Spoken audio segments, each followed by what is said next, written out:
ভিয়েতনামের ক্ষেত্রে বামপন্থীরা তার পাশে দাঁড়িয়েছিল আমার নাম তোমার নাম ভিয়েতনাম ভিয়েতনাম স্লোগানে সংগতিতে।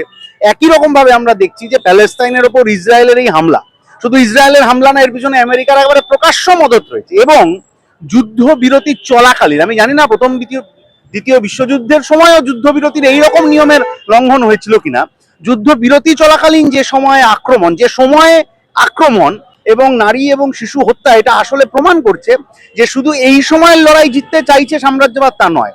নারী এবং শিশু হত্যা মানে পরবর্তী প্রজন্মের কেউ লড়াই করার জন্য বেঁচে থাকবে না, এই জায়গায় ওরা লড়াইটাকে নিয়ে যেতে চাইছে। গোটা বিশ্বের সাধারণ মানুষ যারা সাম্রাজ্যবাদের বিপক্ষে, যারা এই হানাহানির বিপক্ষে, তারা প্রতিবাদ করছেন।